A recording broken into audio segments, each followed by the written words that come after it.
Morning, Penny. Good morning. Here's your post, Mrs. Boswell. Thank you. How's your mother today? Her arm's a lot better, thank you. Good. Mr. Boswell still away? Yes. He's in Brussels on business for a few days. By the way, the Deputy Governor asked if he could see you as soon as you came in. Where's he now? In the discipline office, talking to the chief, Mrs. Armitage. Well, as soon as he likes. Yes, madam.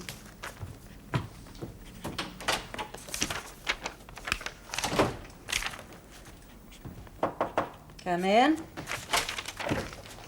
Morning, Mr. Radley. Good morning, Governor. That sounds very formal. Have you seen the papers today? No, not yet. Well, I think perhaps you'd better read this. The health of Martha Kyle, aged 27, remanded in custody at Stone Park Prison, was said yesterday to be causing concern. Miss Kyle, a self-styled revolutionary, is charged with complicity in the raid on Beach Street Magistrates Court, in which an attempt was made to force the release of an accused urban guerrilla leader, Norman Lipsky. That's the raid where the policeman was killed and another was injured. Yes, she's charged with smuggling guns in for the men, but this is only a rehash of the original report. It's the end of the article that's important. Her solicitor, Leo Stenhill, claims that she's lost nearly a stone in weight over the last 5 weeks. And that she's showing signs of nervous exhaustion. I have no doubt that excessive strictness and the active animosity of the prison staff are the direct cause, said Mr. Stenhill. There's been nothing in the medical report about this. Well, obviously, none of the medical staff thinks it's as serious as it's made out in that article. She did lose weight the first week she was here. Oh, that's common enough amongst prisoners on remand, especially for the first time. Yes, she lost 5, nearly 6 pounds. But by her examination last week, that appears to have stopped. So she exaggerated it to her solicitor and he passed it on. Apparently. You've seen the Kyle girl. What do you think of her? Rather antagonistic, self-assured. Certainly not nervous. I agree. I'd say she knows exactly what she's doing. She can't expect to work up much sympathy for herself by a story which can be so easily disproved. No, at least it's only appeared in one paper. So far. Yes. I'd hate to be mixed up in a campaign quite so early on. Well, Martha Kyle's a very unlikely martyr. Still, I'm glad the chief officer mentioned it to me. Mrs. Armitage? Why didn't she report it to me? Well, she knew I'd discuss it with you. And she also knew that you'd been in the prison service 10 years and I only 1 month. You needn't cushion me, Mr. Radley. I'm well aware that many people don't think that my experience in approved schools is sufficient qualification for this kind of a security prison. Oh, you've brought a new, more enlightened approach with you, which I believe is urgently needed. But if I may say so, older officers like Mrs. Armitage have yet to be convinced of its value.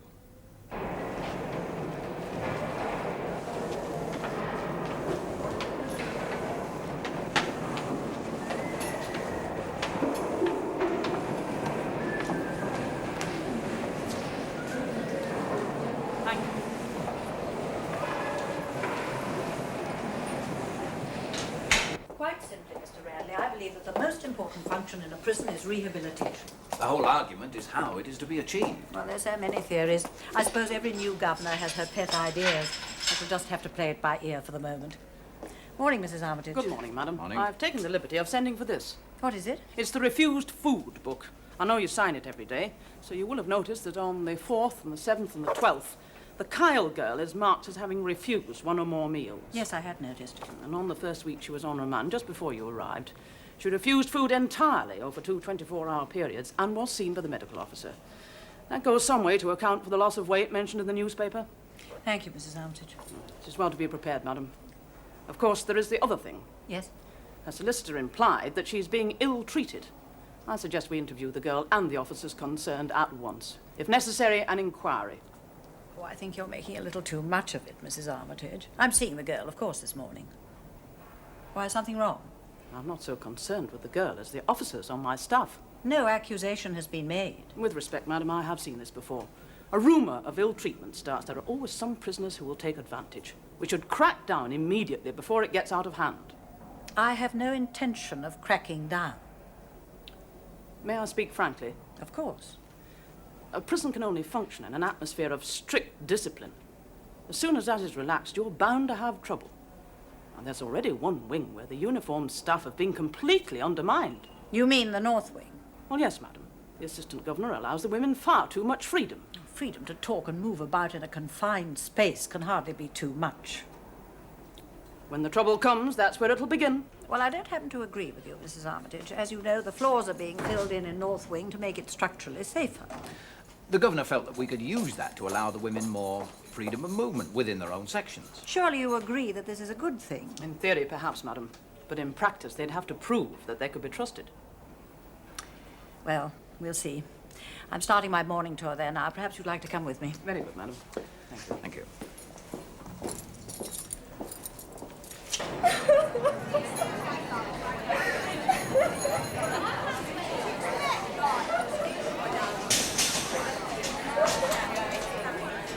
What's going on? It's Peggy Abbott, Chief. She's acting up again. What's wrong, Miss Harker? Well, I don't understand it, Governor. First she refused to go on a working party. Then when I said she could stay behind if she wasn't well, she collapsed. She wasn't anyone near. Peggy. Peggy, look at me. You know who this is? Now stop this. Whatever's the matter, can't you settle here? Now come on, come along. Go to Miss Harker's office. This isn't a sideshow. Break it off. If they've got any work, get them started. Now, what's all this about? First of all, she wouldn't come out of her cell, madam. Then when Miss Harker said to leave the door open, she came out but refused to go on her work party. Why? Where's she assigned? Canteen cleaning. Don't you like the work? I'm not going to do it. Have you asked for a transfer? I'm not going to do it. You can't make me do it. You realize that if you're not reasonable, we must put you on a charge. Well, hit me then. Come on, hit me. Make me do it.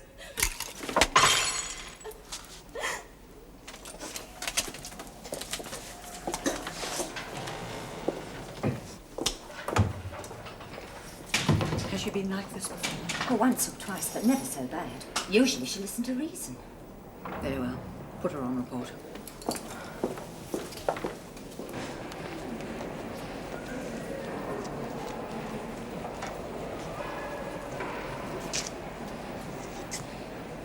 The Kyle girl is here, madam. I'll see her first. Martha Kyle.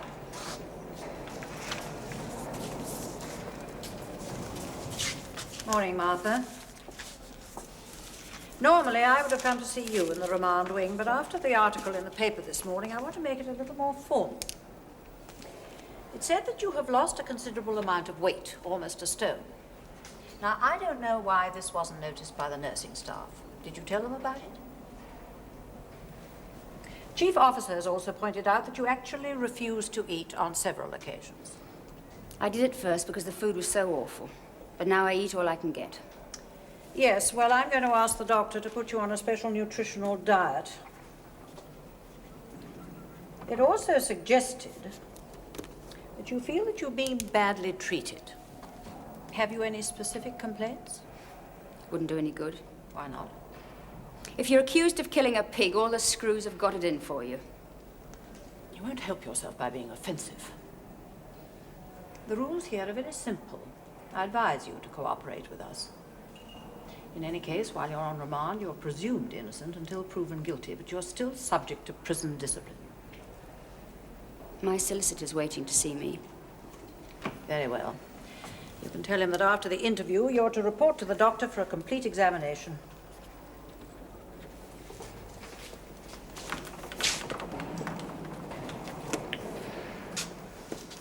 It's almost impossible to remain impartial. She certainly makes it difficult. Someone like that. Lying, cheating, stealing. It's all the same. With no respect for anything. Well, this isn't the time to discuss it. Who's next? Weeks, Georgina. Application to see the governor. Weeks, Georgina.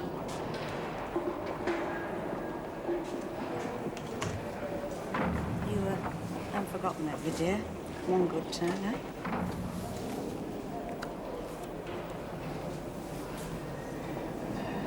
You better get her back to remand. Well, it's about my sister. Haven't you heard from her yet? No, And I thought maybe I could go and stay with her when I'm discharged. And, well... You want permission to write an extra letter, is that it? Yes, begging your pardon. I don't see why not, Mrs. Weeks. You do realize that you'll have to pay for the extra stamp yourself. Oh. Still, if that's a problem, I expect we can advance you one. And I'll ask the welfare officer to check with your sister and see that she's all right. Thank you. God bless you. Don't you worry, Mrs. Weeks. No, not no more. Who's next? Hever, Lily, application to see the governor. Perhaps you don't know our Lily, madam. She's been in and out for years and she's work shy. She keeps making applications, books to see the doctor, the oculist, the chaplain, something every day, so that she'll be taken off work without losing any pay. I see. All right. Hever, Lily. Lily Hever, 47192, madam. Well, what can I do for you, Lily?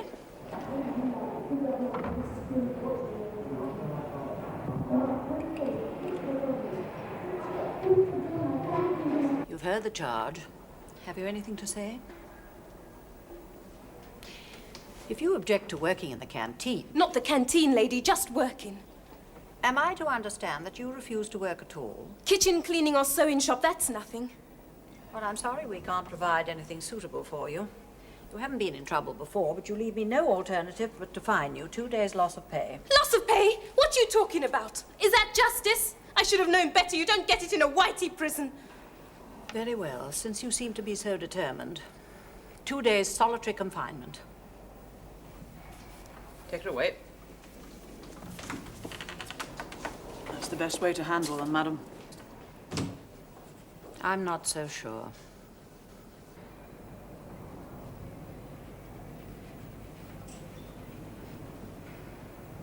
I'm afraid it's true. The Kyle girl has lost over a stone and all. Nearly 8 pounds since she was examined last week. How could it have happened, Doctor? Well, I can't find anything medical to account for it. She went on a hunger strike for 2 days. Could it have been the result of that? No. That was weeks ago, and she's been eating regularly since then. Anyway, I've taken blood and urine samples. Perhaps they'll tell us something. I thought she was exaggerating. What disturbs me is that she knew about it and didn't say anything to anyone except her solicitor. Yes. And they could make capital out of that. The fact that none of us noticed anything. And it could get worse. She'll have to go to the hospital wing for observation. Now, I've also examined Peggy Abbott in solitary 1. And? Perfectly healthy. Well able to stand solitary confinement. Did you find her obstructive? On the contrary, very cooperative. As a matter of fact, I wondered what on earth she was doing in solitary. Was she violent? Well, if you consider nearly braining me with a vase violent. Still, she puzzles me. In what way? I've seen violence in women before. Usually they can't stop themselves, but she seemed controlled somehow, as if what she really wanted was to provoke a reaction. Come in. Excuse me, madam. Mr. Stenhill wonders if you could spare him a minute. Stenhill? Martha Kyle's solicitor. Oh, yes. All right, Penny. I know him slightly. He's rather a tricky customer. I wouldn't exactly say that he was dishonest, but may I suggest, be careful. I have no intention of discussing her case. No, of course I shall simply answer questions about her health and her welfare and so on. But I would appreciate it if you'd stay, Doctor. Certainly. Good day, Mrs. Boswell. Good day, Mr. Stenhill. You've met Dr. Mays, senior medical resident. Oh, yes, several times. How do you do? Oh? I'm delighted you're here, Doctor. Do sit down. Oh, thank you. Would you like some tea? No, thank you very much. I don't want to take up very much of your time. I really came about that unfortunate article in the paper this morning. You did happen to see the... Yes, I saw it. Perhaps I shouldn't have said anything, but I was concerned about my client. Naturally. She tells me that she has had no real medical attention. Well, I've just put her on a high nutritional diet and a course of vitamins. You hadn't noticed her condition before today? Well, nothing was apparent at her last examination. So you confirm there has been a rapid and serious deterioration in Miss Kyle's condition? Well, there's been an appreciable loss of weight over a short period, but I wouldn't say that it was serious, nor would I indeed describe it as a condition. And what do you think has caused it? I'm not in a position to say. Isn't it a fact that mental stress can cause this effect? It can, but I don't believe that in this case. Why not, Mrs. Boswell? She has shown no real sign of undue stress. She seems self-contained. And has behaved very well so far. So far? How did you expect her to behave? You mustn't twist my words, Mr. Stenhill. I'm sorry, I can only speak for what I see. She seems to me to have changed, to be highly nervous, almost frightened. She may allow herself to appear so to you. After all, she has a serious trial coming up. That's the whole point, isn't it? There's been so much bad publicity. In a case like this, there is very little sympathy for the accused. I can assure you that this does not affect the way she is treated in this prison. Must she be watched so strictly?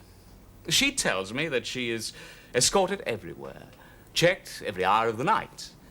Oh, you must know, Mr. Stenhill, that that is routine in the circumstances. And can you honestly say that your own attitude has not been influenced by these circumstances? Yes, I can, honestly. She's just a prisoner on remand. But what of the officers in charge of her? Whatever offense an inmate may be accused of, she is treated strictly according to how she behaves in this prison. Well, yes, and yes, that's of course, as much but as I'm prepared to say at the moment. Will you forgive me? I'm rather busy. Well, thank you for being so frank with me, Mrs. Boswell. I'm delighted to see that she is in such good hands. I'm sorry to have taken up so much of your time. Good day. Good day, Mr. Stenhill.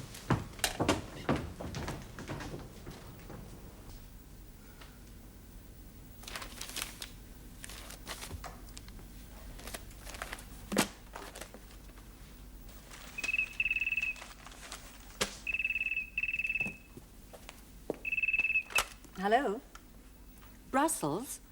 Mr. Boswell? Yes, of course. Bill. No, I'm fine. How did you... Oh, this morning's paper. Yes, there has been something else. I spoke to her solicitor foolishly. I shouldn't have said anything. He's completely distorted everything I've said. No, it's not too bad. No problems. What about you? Everything all right? Oh, good. What? Oh, of course I do. I miss you, too. Thank you for ringing, darling. Bye.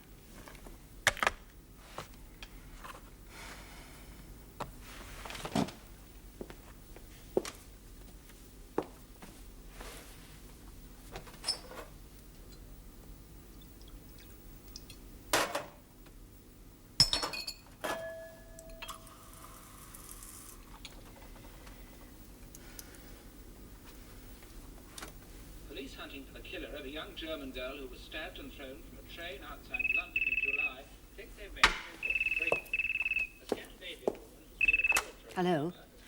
Mrs. Boswell speaking. Yep. Oh, good evening, sir. Yes, I have read them. Would you excuse me a minute?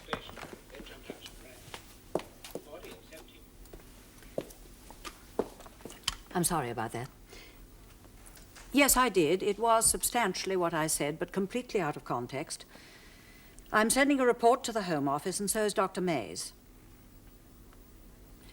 Yes, I know it could, but I had no idea it could be used like that against me.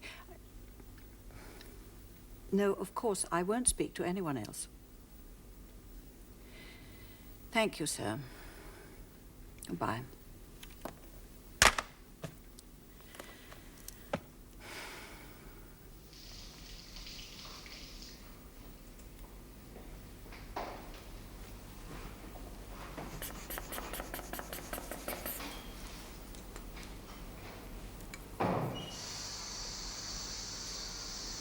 No, any further statement must come from the press office. They got hold of Dr. May's home number. They've been phoning him half the night. Yes, I know. And the morning papers are only reprints of last night's story. Unfortunately, the medical report makes it seem as if some of the accusations may have a basis in fact.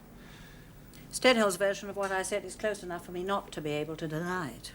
I didn't mean that I didn't care whether she suffered or not, nor that the officers in charge of her were unusually strict. Well, of course not. If I say that I have no right to reply, they'll assume that I'm hiding something. Now, I don't care for myself. The staff must wonder why I don't defend them. Governor, I told you I wasn't available. Who? Victor Hartnoll. Yes, I'll speak to him. Good day, Mr. Hartnoll. Yes, I do know. I agree. It's most unfortunate. No, of course you can see her. Any day. But not in the morning. I'm never free then. I'll wait to hear from you. Goodbye. Hartnoll, the MP? Yes. You might have known he'd be the first to get in on it. Surely he doesn't support the kind of violent anarchy that girl represents? No, but he's made his reputation as the champion of the underdog, and he can smell national press coverage. It's all so cheap and obvious. I suspected that this was an attempt to win public sympathy for Martha Kyle. Didn't think I'd let myself be used quite so easily. Could have happened to anyone, Governor. I'd hoped that my lack of experience wouldn't show quite so soon. I should have advised you not to talk to Stenhill, so perhaps it can be said to be my fault. I didn't support your appointment, Mr. Radley, in order that you could take the blame for any failing of mine. I think you'll find that everyone will support you. Do they realize that if her condition doesn't improve, there may have to be an inquiry? They're prepared for that. Well, what are you going to do? About Martha Kyle? Certainly not make any more statements. I'm going to leave it to the doctor. I've got other things to get on with. But first I want to make sure that there's no connection between her and that girl in solitary.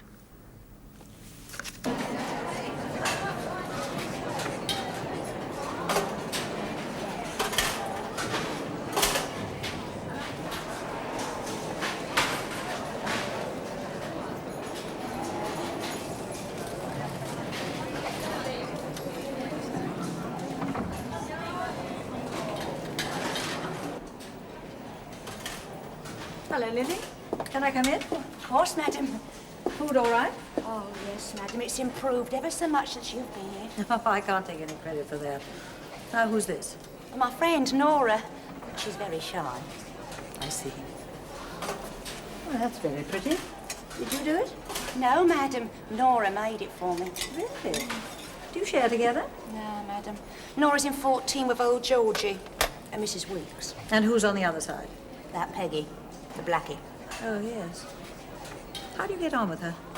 Well, madam, I don't not get on with her. No, she doesn't seem very happy. What do you think's wrong with her? Not for me to say, madam. I mean, she's a bit stuck up, isn't she? She keeps herself to herself. Yes. Well, don't let me interrupt you. You're right, Nonna. Why don't you say something?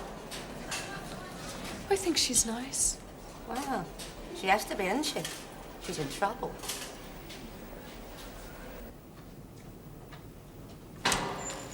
Thank you, Mrs. Armitage. How are you, Peggy? There's no need to be frightened. Why don't you sit down?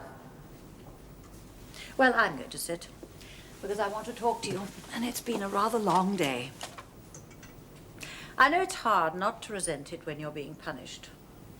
But you see, a prison is run on certain very simple rules. And if you persist in breaking them... What are you talking about, lady? I know about rules. I know about punishment. What I want you to understand is why you're being punished. You're talking crazy. I am here and you're going to hurt me. Nobody's going to hurt you. You've been waiting to get me here.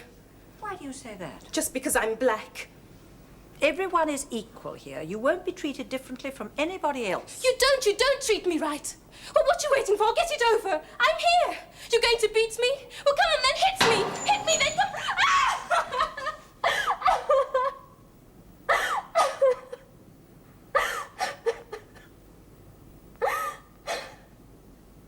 She's just out to draw attention to herself, madam. Cause trouble. It's probably a question of how she's approached. If you go storming in... If anyone upset Peggy Abbott, it was me. And I'm the one who'll decide how she's to be treated. And that's not meant as a criticism against the prison officers, Mrs. Armitage. Very good, madam. I realize that there's a fundamental disagreement between the welfare office and some of the uniformed staff on the treatment of prisoners. But I want you to remember the strain that the staff are working under, particularly at a time like this. Yes, Governor. Yes, Governor. Now, what can you tell me about Peggy Abbott, Miss Clarke? Well, as you know, she's in for 6 months for child neglect. Yes. But I'm afraid our records are very scanty. She's literate. The psychotherapist notes that her response was negative, but she's considered to be above average intelligence. Governor. Yes, Mr. Radley. He's here already? No, of course I'll see him. Will you bring him up? Oh, and would you ask the chief officer to see that Martha Kyle is brought to my office? Thank you. I'm afraid we'll have to stop now. I have an MP visiting me.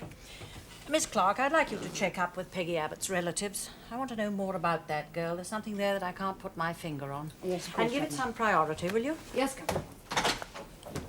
Is this MP Victor Hartnoll? Yes, it is. Hope it goes well. It's not official. Well, he couldn't possibly believe all those things you're supposed to have said. No one who knows you could. Any of us would tell him. Thank you, Miss Harker. But I can't discuss it. Sorry, Governor. Now, once the press has got hold of something like this, it's terribly important that there should be no suggestion of a cover-up, you see. That's the main point that I'm trying to assess. There. Very good of you to let me come at such short notice, Mrs. Boswell. I really didn't expect you today. For things worth doing, it's worth doing at once. I'm sure none of us wants this affair to get out of hand. No. I checked with the Home Office before calling you. Yes, I know. Do sit down. Oh, thank you. Martha Kyle is on her way here. Oh, good. Perhaps I could have a word with you before she arrives? Thank you, Mr. Radley. You realize that my visit is entirely unofficial, Mrs. Boswell? Yes, of course. I'm here purely in my capacity as a private member of Parliament. Anything you may tell me will be treated as confidential. I really have nothing to say.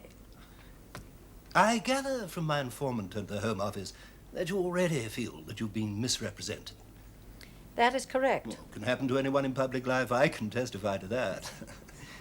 But I have been asked by her solicitor and other people acting on her behalf to look into her treatment and see if there is any cause for concern. Are you aware of any such cause? None at all. I see. We're dealing with a potentially explosive situation, Mrs. Boswell. It is a case in which justice must not only be done, but be seen to be done. May I see her alone? I'm afraid that's not possible. I have to be present and send a report of everything that's said to the Home Office. Well, this meeting will be useless unless she tells me what she wants to without fear of contradiction. I'm merely an observer. I cannot speak unless asked a direct question. Oh, forgive me. Perhaps you'd like to take my place. I'll sit over here. Oh, thank you. Come in. Mother, this is Mr. Hartnoll. Do please sit down, Miss Kyle.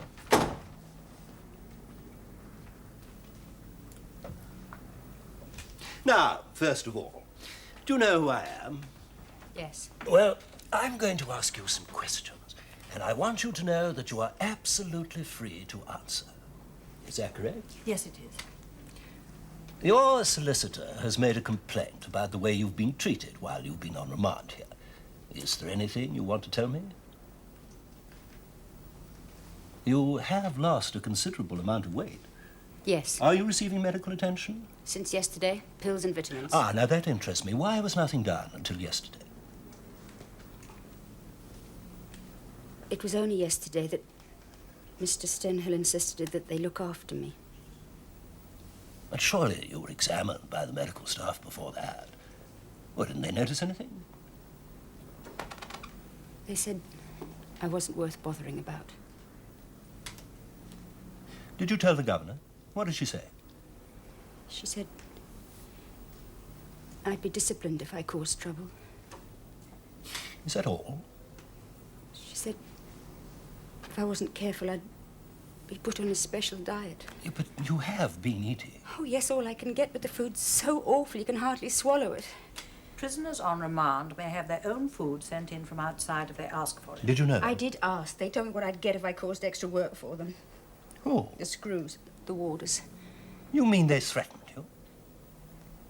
They're always telling me what they'll do if I get convicted. What will they do? Make me wish that I'd been hanged. But it can't be worse than it is now, shouting at me, banging on the door at night to keep me awake. Are you aware of this? No, and I find it hard to believe. You don't believe it because you don't want to believe it. You never see anything. Look, pulling at me and kicking. Who do you think did that?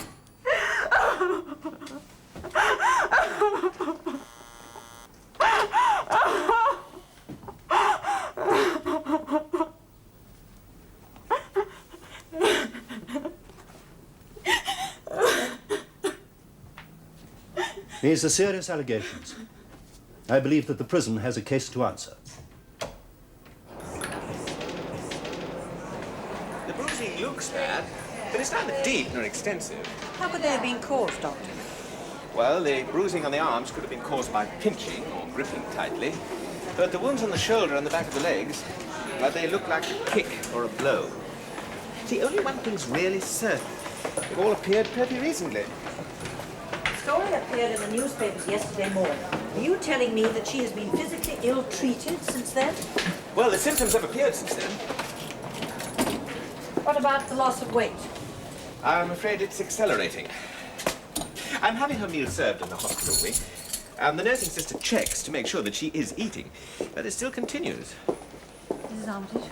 I've just been speaking to Sister, madam. These bruises on Martha Kyle. She did them herself, of course. I can't say that. But you must. I think we must leave it to the doctor, Mrs. Armitage. All I can say is that it's possible, even likely. But if they were self-inflicted, she'd have to be capable of great determination and ability to stand pain. She's capable of that, all right. She's capable of anything.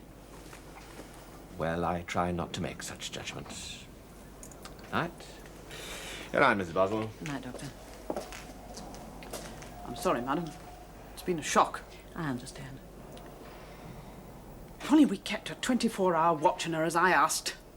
No doubt there are many things we could have done, but our job now is to see that nothing else happens and that the staff is completely cleared. Of course, madam. Good night, Mrs. Armitage. Good night.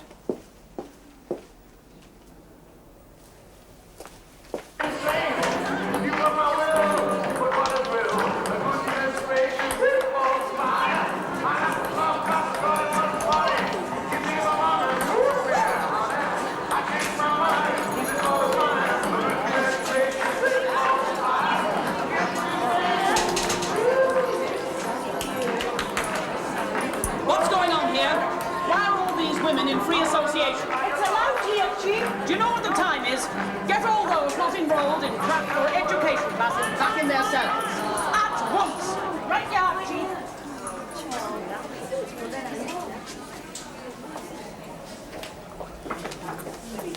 Mrs. Armitage, what right have you to interfere with my orders? I hadn't realised you were here, Miss Harker. Give it back! Give it back! Ralph, leave me alone, you're back. What's the matter? I know you did. Nothing, Chief. It's only old Georgie creating. She took my new box of matches. They was between us on the seat. She stole them. Oh, never. I mean, Norah can tell you. Turn out your pockets. Mrs. Armitage. You're not going to treat me like Martha Kyle. Turn out your pockets.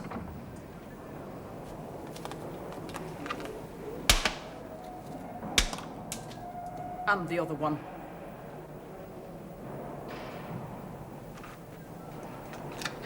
There, you see? They're mine, all right. Never been touched.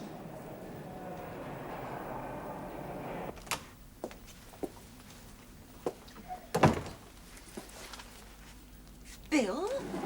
Hello, darling. I thought you were in Brussels. After what you said on the phone, I made a point of getting the English papers today. Oh, darling.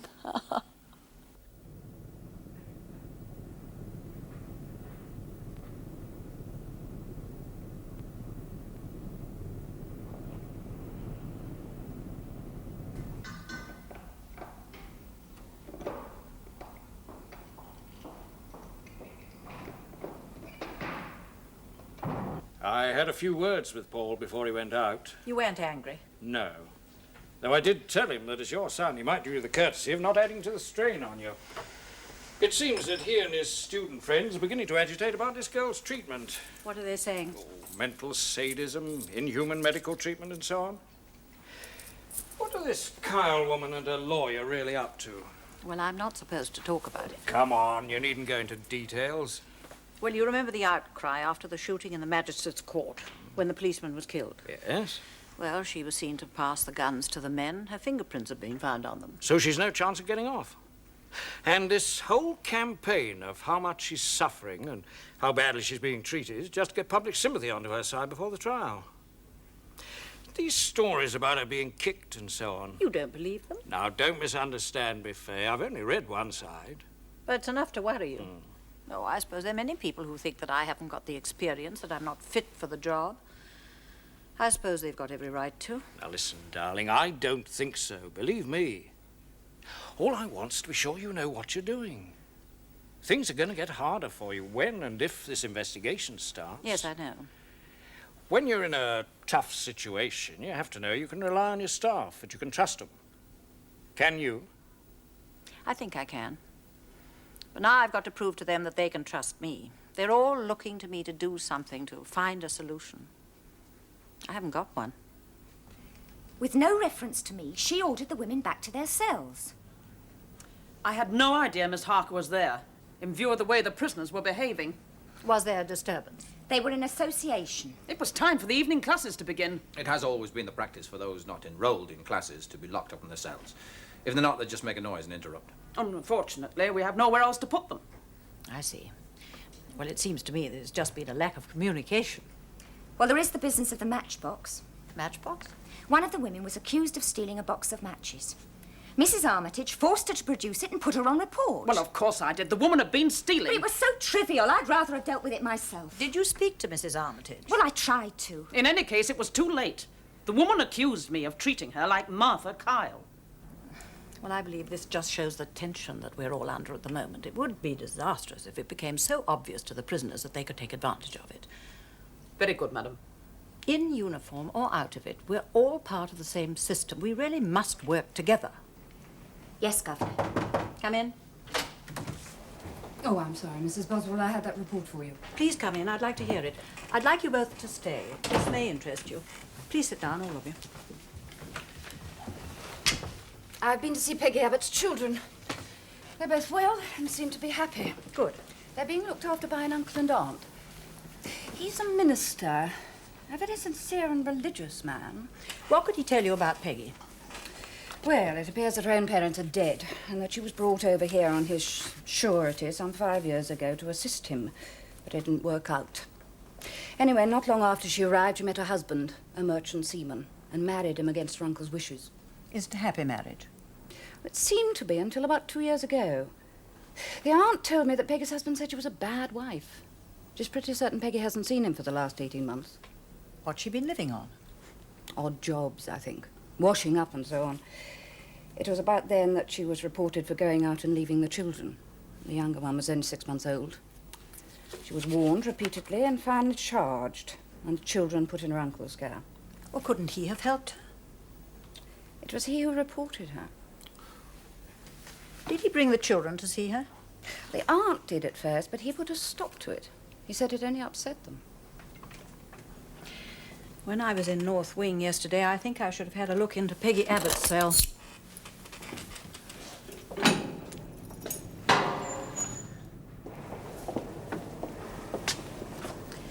If you'd seen this, Mrs. Armitage, what would you have said? If I'd seen this, I'd have been very worried, madam.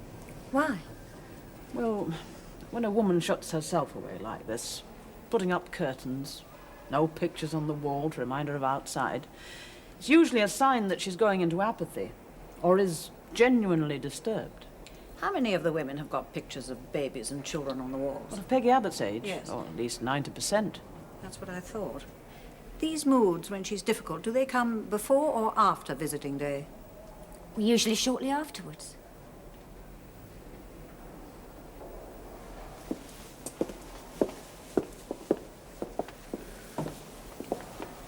Out? Out of here? Not out of prison, Peggy, but out of this cell. Why? Because I don't think it's right for you. But I've been waiting. I wait Now, not Peggy, right. listen, just listen. I know why you made me lock you in here. You want to be punished. You've been told that what you've done was very wrong and that you must be made to suffer for it. But you've been sent to this prison and nobody has beaten you or starved you. My uncle. Did he say that we would hurt you? And my father. Always he said prison, white prison. When you're bad, you go for punishment. No, Peggy, you don't come here for punishment, but as punishment. Our job is to make sure that you spend your time usefully, that you know why you're here, and leave determined never to come back again. Don't you think it's been punishment enough that you've been away from your children for so long?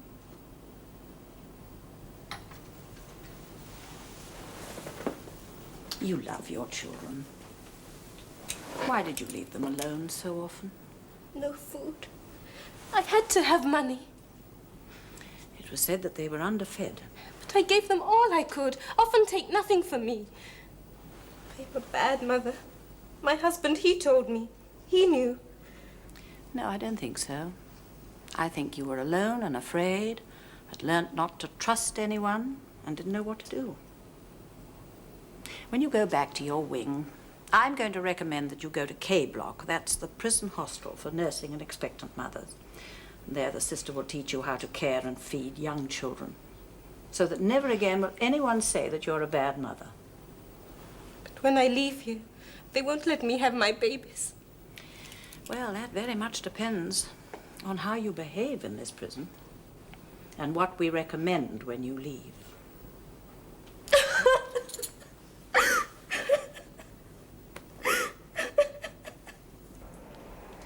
What's all the fuss about? It's only a lousy box of matches. It's not the value of the object, but the fact that you were caught stealing. Give me a chance, madam. Stealing from another inmate is a miserable offence.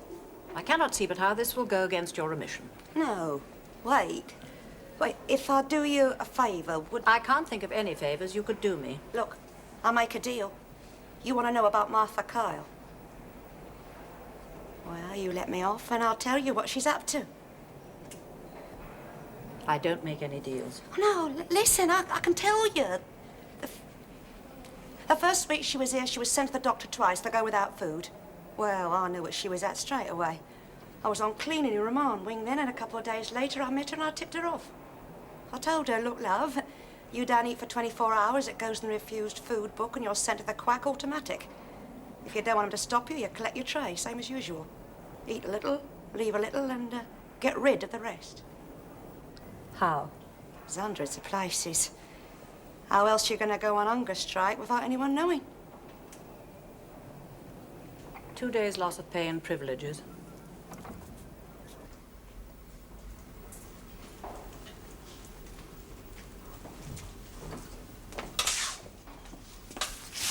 Here's the paper you wanted.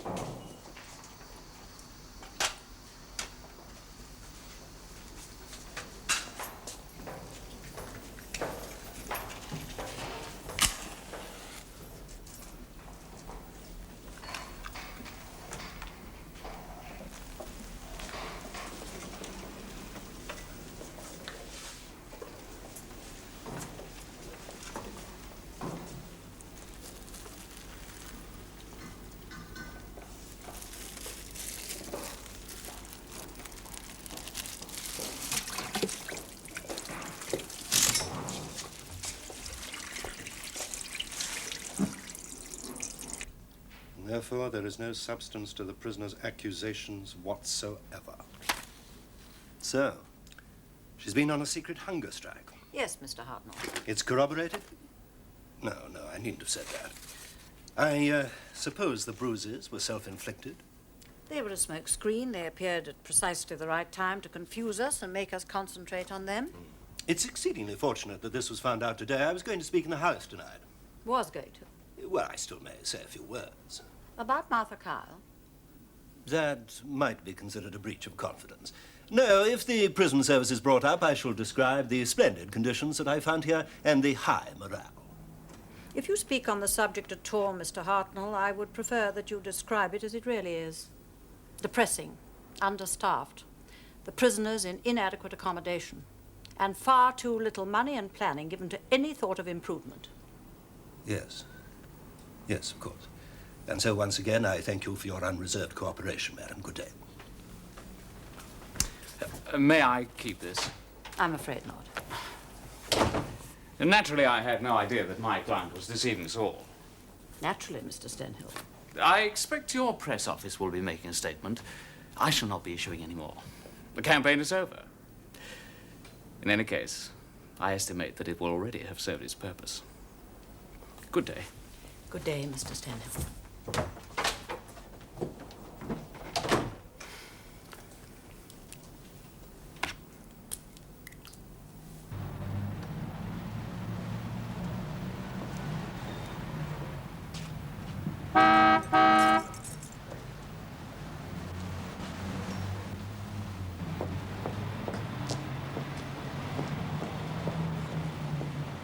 What a lovely surprise.